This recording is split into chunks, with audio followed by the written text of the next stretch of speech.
Hello and welcome back to my channel. I'm your host, Steven Sklar.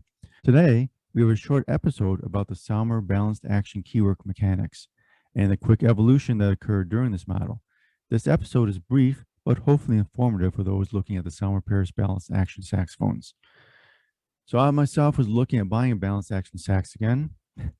Aren't we all looking at buying some other saxophone here and there? We may never do, but we're always looking for some reason, looking for something new and neat and stuff.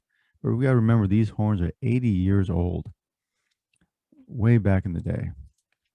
Anyways, I used to have one in my possession and I loved it. Smooth, easy tone, smooth keywork. And I loved the engraving on the bell. It had the boat on the lake engraving. At one point in the past, I was looking at getting my bare bell Mark 7 engraved, but never did. Anyways, I totally forgotten about the large evolution in keywork, especially the lower stack of the early to later balanced actions. And I thought I would put this out there in an episode. If you're ever looking for balanced action, you can be on the lookout for the changes. Myself, I prefer the later models. But if you look at tenor and want the split bell keys, that's the earlier models, I believe. But let's get to the pictures right now. Okay, so here we go, the Selmer balanced action keywork. General information right now, this is on my website, clarinetperfection.com, over in the saxophone column section. There's 3 versions of the balanced action. The inline action had adjusting screws, including to adjust the middle D, which the early Selmers had slight problems with. These horns also had separate low B and B flat bell key guards. But you'll see this more in the pictures. Later on, some of them had black pearls due to the war and reduction in distribution of pearl material. But one of the major differences was in the lower stack. Is the earlier ones had the adjusting mechanisms per se on the front and on top of the tone key pad cups. The later ones pushed that action to the back of the keywork. And that's what we're going to look at today. Here's the serial number chart for the balanced actions from 1936 to 1947. Quite a long time ago. So if you are looking at an old horn, keep in mind that it is old and it could be worn out a bit.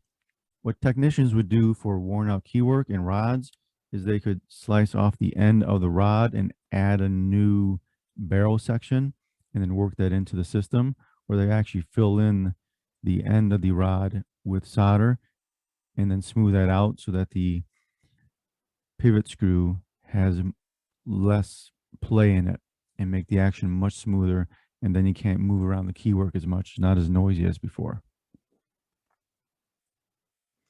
So this first picture, the top one is an early balance action, the lower one is a later balance action where they move the mechanism to the back side. On the top picture, we can see by the F pearl, you can see a stop coming off the post there that stops the pad cup from moving up too high. So it doesn't move up too high and your venting is proper. On the lower one, you'll see this adjustment mechanism off of another post, stopping both the E and the D pad cups with a low adjusting screw there. On the lower picture, we can see this mechanism move to the back. They introduced a rod amongst the 3 keys, and the adjusting screws are back there, and these adjusting screws hit basically a post, the post back there, or a post back here in the F key area.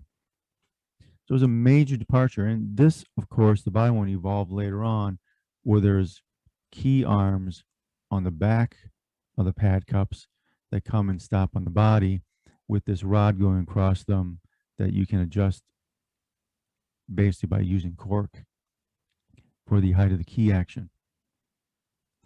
This next picture shows us the back.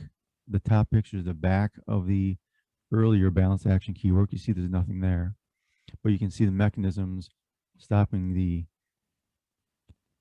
key cups just through there a bit. And the bottom gives you a representation of the difference between the earlier and the later models. So this is the primary difference between the two models, between the same model, different generations of it. A major evolution because this continued to evolve to the modern Mark 6 keywork and everything. And another thing I want to add here, which I'll have in a later episode also, is with the bell keys on the balanced action, we had totally offset rods. Look at where these rod heads are. all on different posts here. And the table keys were basically independent mechanisms with some actuators underneath it. But later on, we see the 53 SBA. You'll see 3 of the heads together where the rods are the same length because the mechanisms are better intertwined now. And the 4th one is down here still by the bell ring support. Of course, later on, 1960 Mark VI had all the rods in line and further adjustment to the bell keys and table keys. So that's just a quick review. So you can see the difference here between the early balance action and later balance action. Here's the front again.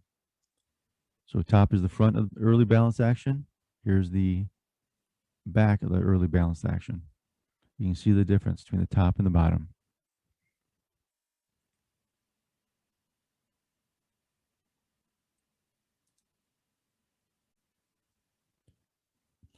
Well, that's all I really had for today was a quick review of the lower keywork variation there.